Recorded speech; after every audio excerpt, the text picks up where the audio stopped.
আমি 1 তাৰিখৰ পৰা আৰম্ভ কৰিম বিহালীত CMে এনে কৈছে আৰু এই CMে মিছা কথা কোৱা মানুহ নহয় এই CMে যি কয় তাক কৰি দেখুৱাই এতিয়া 1 তাৰিখে যেতিয়া বিহালীত আই মাতৃসকলে টকা পাব আৰু 10,000 টকা নহয় 10,000 টকাটো ভাল কৰি ব্যৱহাৰ কৰিব অহা বছৰ গ্যাৰান্টি মই আপোনালোকক আৰু 25,000 কৈ টকা দিয়াৰ ব্যৱস্থা কৰিম তাৰ আই মাতৃসকল 10,000 টকাটোতে কিন্তু আপোনালোকে ৰেষ্ট ল'ব নোৱাৰিব এই 10,000 টকাটো আপোনালোকে ভাল কৰি ব্যৱহাৰ কৰিব যাতে পিছৰ বছৰ মই আপোনালোকক 25,000 টকা কৈ দিব পাৰো তাৰ বাবেও আপোনালোকে পৰীক্ষাত পাছ কৰিব লাগিব যদি 10,000 টকাটো মোৰ হাজবেণ্ডে লৈ যায় মই পৰীক্ষাত ফেল কৰি যাম কিন্তু 10,000 টকাটো মই যদি ভাল কৰি ব্যৱহাৰ কৰো আমাৰ খালখনত ব্যৱহাৰ কৰো গাহৰি পালন কৰো মুৰ্গী পালন কৰো তেতিয়া হলে আমি আৰু 25,000 টকা লাভ কৰিম প্ৰত্যেক গৰাকী মহিলা আত্মসহায়ক গোটৰ সদস্যলৈ 10,000 টকা কৈ যি দিয়াৰ আঁচনি আছিল 1 তাৰিখে বিহালী সমষ্টিত সেই আঁচনি আমি আৰম্ভ কৰিম ইলেকশ্যনৰ পিছত দুধনৈটো দিন এটা ললে পশ্চিমতো দিন এটা ললে পূবতো দিন এটা ললে মই আপোনালোকৰ মাজত আহিম আৰু আপোনালোকক 10,000 টকাৰ চেক প্ৰত্যেক গৰাকী মহিলা আত্মসহায়ক গোটৰ সদস্যৰ হাতত মই তুলি দিম শ্ৰদ্ধাৰ আই মাতৃসকল 10,000 টকাটোতে কিন্তু আপোনালোকে ৰেষ্ট ল'ব নোৱাৰিব এই 10,000 টকাটো আপোনালোকে ভাল কৰি ব্যৱহাৰ কৰিব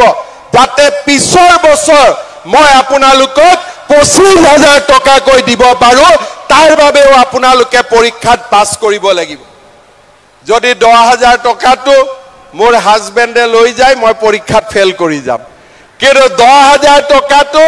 মই যদি ভাল কৰি ব্যৱহাৰ কৰো আমাৰ খালখনত ব্যৱহাৰ কৰো গাহৰি পালন কৰো মুৰ্গী পালন কৰো তেতিয়া হলে আমি আৰু 25,000 টকা লাভ কৰিম অলপ বেছিকৈ গাহৰিও পালন কৰিব লাগে তেতিয়া কিছুমান মানুহ ঘৰৰ কাষত নাহে আৰু হয়নে নহয় অলপ গাহৰিটো বেছিকৈ চলাই দিব লাগে হয়নে মইতো বিচাৰো যে অসমত গাঁৱে গাঁৱে গাহৰি হৈ যাওক যাতে মাটি দখল কৰিবৰ কোনো নাহে হয়নে গতিকে গাহৰিটো অলপ বেছিকৈ চলাব লাগে শ্ৰদ্ধাৰ ৰাইজ আজি নিযুত মইনা আঁচনি অৰুণোদয় আঁচনি জিঅ' টেগিং মহিলাৰ উদ্যমিতা আঁচনি ইলেক্ট্ৰিচিটিৰ দাম কম কৰা কৃষকক ধান চাউলৰ বাবে অতিৰিক্তকৈ টকা দিয়া এই কামবিলাক কোনেও আগত নকৰিছিল প্ৰথমবাৰৰ বাবে আজি আমি ভাৰতীয় জনতা পাৰ্টিৰ উদ্যোগত এই কামবিলাক হাতত লৈছো শ্ৰদ্ধাৰ ৰাইজ জনজাতীয় লোকৰ উপাসনাস্থলী আৰু তেওঁলোকৰ সংস্কৃতিক ধৰি ৰাখিবৰ বাবে আমি নিৰন্তৰ কাম কৰি আহিছো আজি আমি ৰাভা আশ্ৰম পৰিষদীয় এলেকাত এৰি মুগা চোম গছৰ ৰোপণ আৰু তাৰ জৰিয়তে আমাৰ আই মাতৃসকলক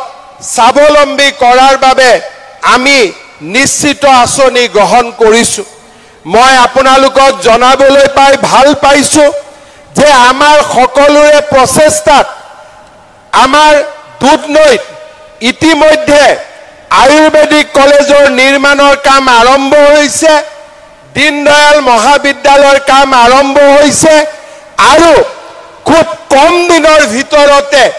আমাৰ গোৱালপাৰা দুধনৈত আমি মেডিকেল কলেজৰ নিৰ্মাণৰ কাম আমি আৰম্ভ কৰিম যাতে আমাৰ গোৱালপাৰা জিলাই মেডিকেল কলেজো লাভ কৰিব পাৰে শ্ৰদ্ধা ৰাইজ আপোনালোকে জানে ৰাভা আশ্ৰম এৰিয়াৰ ৰাস্তা ঘাট উন্নয়ন কৃষ্ণাইৰ পৰা মেন্দি পথাৰলৈ যোৱা ৰাস্তাকে ধৰি আমি এই অঞ্চলৰ উন্নয়নৰ বাবে নিৰন্তৰ কাম কৰি আহিছো আমাৰ ৰাভা জনগোষ্ঠীৰ আৰু আমাৰ অসমৰ কিংবদন্তি ৰজা আজি দদানৰ নামেৰে আমি সমগ্ৰ ৰাজ্যতে খেল মহাৰণৰ দৰে কাৰ্যসূচীও আৰম্ভ কৰিছোঁ। ইয়াৰ আগতে ৰজা দদানকহে অৰুণোদয় আঁচনি লাভ কৰিব। কংগ্ৰেছ দলে মোক সদায় সমালোচনা কৰে যে আপুনি অৰুণোদয় আঁচনি দি আপুনি ভুল কৰিছে। মই বিধানসভাত কংগ্ৰেছ দলক সদায় এটা কথা কওঁ যে দুখীয়া আৰু দৰিদ্ৰ লোকক সহায় কৰাটোৱে হৈছে চৰকাৰৰ প্ৰধান কাম। আজি দুখীয়া মানুহসকলে বাট চাই ৰয় যে কেতিয়া অৰুণোদয় টকা সোমাব, কেতিয়া অৰুণোদয় টকা সোমাব। কিন্তু কংগ্ৰেছ দলে দুখীয়া মানুহক ভাল নাপায় আৰু তাৰ কাৰণে তেওঁলোকে দিনে ৰাতিয়ে অৰুণোদয় আঁচনিক সমালোচনা কৰে। মই কংগ্ৰেছক এটাই কথা কৈছোঁ, আপোনালোকে যেইবাৰ অৰুণোদয় আঁচনিক সমালোচনা কৰিব সিমানেই মই বেছিকৈ অৰুণোদয় আঁচনি ৰাইজৰ মাজত দি থাকিম। আপোনালোকে মোক সমালোচনা কৰক, মই অৰুণোদয় বেছিকৈ দি গৈ থাকিম। দিব লাগে নে নাই? নোপোৱা মানুহবিলাকে পাব লাগে নে নাই? এইখিনি কংগ্ৰেছৰ মানুহখিনিক অলপ বুজাই দিব আপোনালোকে যে আমাক লাগে আৰু আমাক লাগা কামটোৱে মুখ্যমন্ত্ৰীয়ে কৰি আছে। আমি মুখ্যমন্ত্ৰী ডাঙৰীয়াক সমৰ্থন কৰিছোঁ। শ্ৰদ্ধাৰ ৰাইজ,